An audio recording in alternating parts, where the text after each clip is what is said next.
Hello my friends, how you doing? It's your friend Phil. Welcome to 40 Days to PMP Exam Success. Today we are taking a look at day 12 and we're on to the topic of ground rules.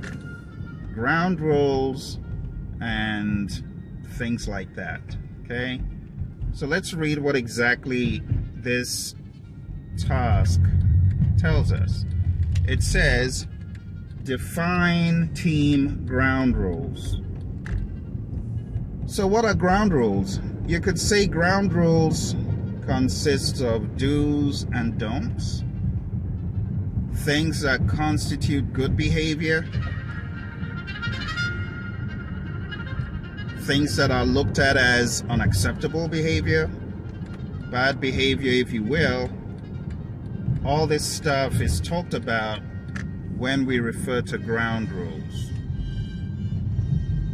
Any rules that the team identifies as part of its DNA, behavior-wise, that's what we talk about here. Okay, so do's and don'ts, good behavior, bad behavior, unacceptable behavior, and the like. So let's read really quickly what these enablers are for ground rules. Number one, communicate organizational principles with team and external stakeholders. Number two, establish an environment that fosters adherence to ground rules. And lastly, manage and rectify ground rule violations. So when you look at this, what you find is organizational principles that people should be aware of. Secondly, you want to establish an environment that fosters adherence to those rules. And lastly, you're going to manage and rectify any violations. The best way to succeed with this, my friends, is to get everyone on that same proverbial page. Basically having people buy into these ground rules, having people understand why the ground rules are important in the first place, and getting the team to buy into them, to uphold them. I was teaching a group of individuals in a well-known Ivy League school, and as I was teaching, someone just strolled in and he was late. And guess what happened? He was fined $5 because the ground rule stated if anyone is late, they got to put $5 into the jar. And as a result of him being late, he cursed. He was mad. He had to pay $5. So someone on the team called him out and said, that's a bad word. You got to put another $5 in that jar. And guess what happened? He ended up paying $10. That's what I call enforcing those rules. So it's a funny story, but it just goes to show you that you could still have a good time even while enforcing those ground rules.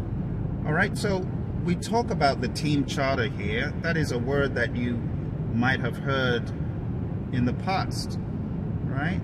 The team charter is what we talk about as far as how we document these ground rules. The ground rules are documented in the team charter. The team charter is known as other things. It's not only called a team charter, it is also known as a team contract, also called a social contract. So you've got a number of terms that could be used interchangeably where this is concerned. The way I get round to them is 3 of them begin with the letter T. Team contract, team agreement, and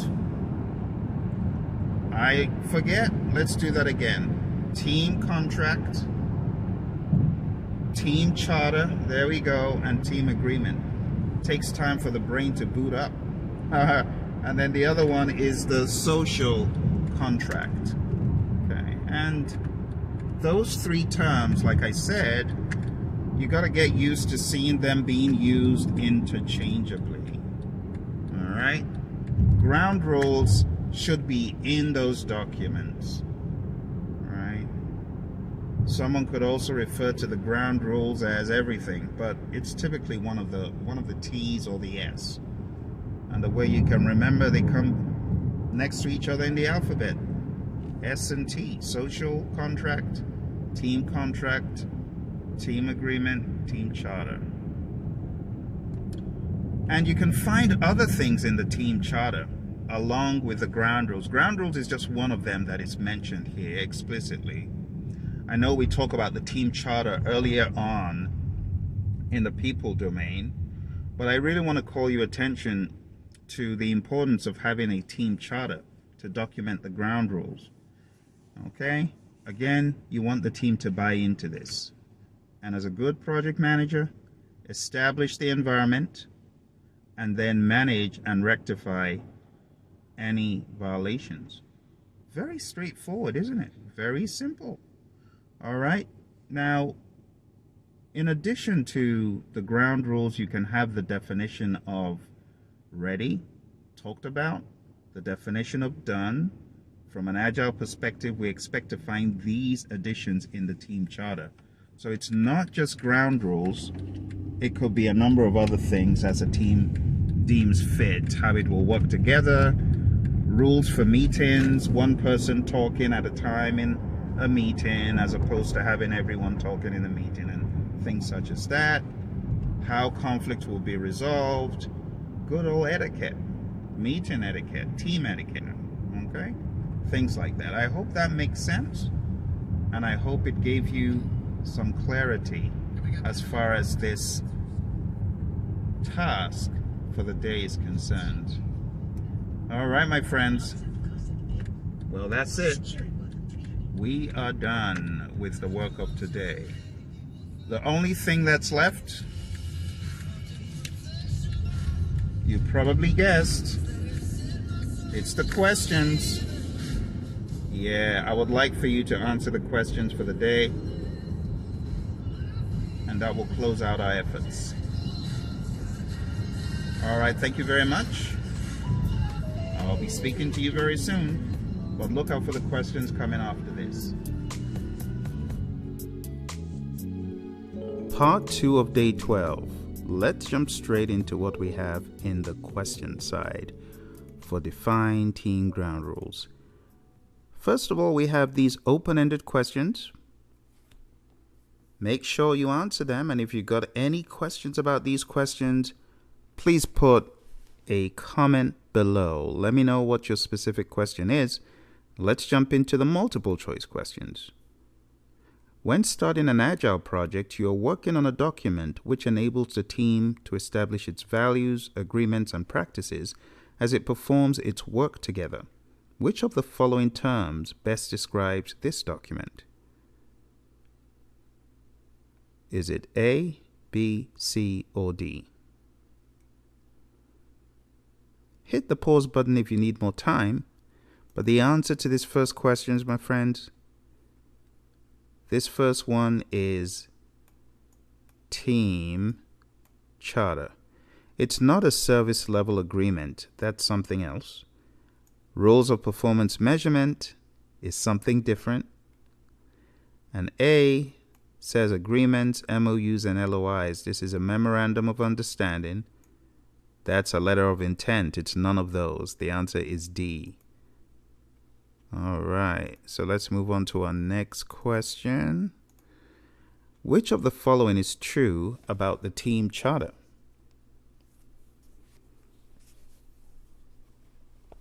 All right, let's take a look at these options. The team charter cannot be reviewed and updated periodically. Team charter is locked. Once terms are decided, never to change. The team charter can be reviewed and updated periodically to ensure continued understanding of team ground rules, or the team charter can be reviewed and updated periodically solely by the Scrum Master or the Product Owner? All right. Go ahead and hit the pause button. I will show the answer. The right answer is not A. That's not true. The team charter can be reviewed periodically. B says the team charter is locked once terms are decided never to change. That's not true. Now, option D says the product owner and the Scrum Master are solely the ones who can update this document periodically. That is a bogus statement. We know that it's a team charter for a reason. The word team, right? So the best answer to this is C. Let's move to our next question. The social contract has been developed. What do you expect to find in it? Take a look at those options for a bit.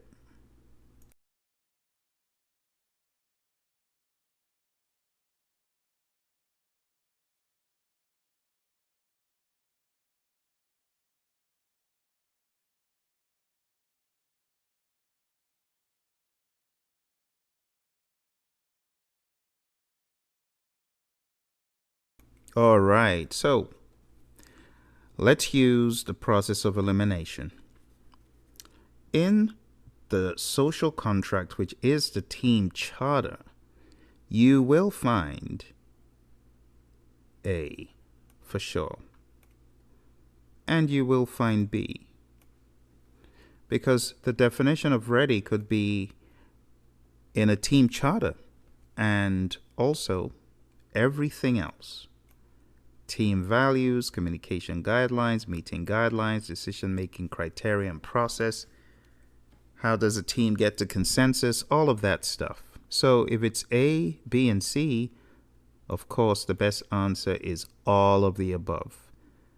So if you didn't choose A because of definition of ready, just know that DOR could be part of your team charter. All right, my friends, let's take a look at the final one here. Final question. You are working with your team members on a team contract. Which process does this happen in?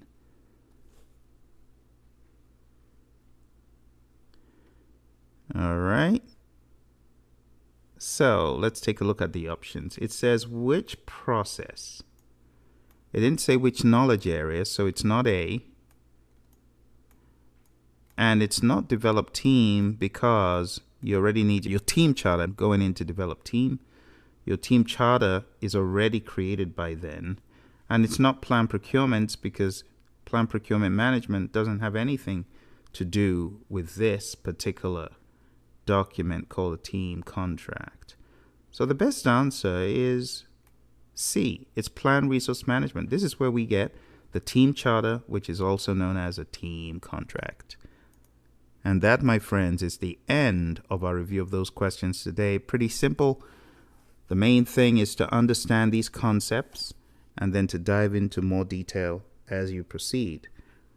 Understanding this will help you to be able to tackle questions that contain the concept of team charters.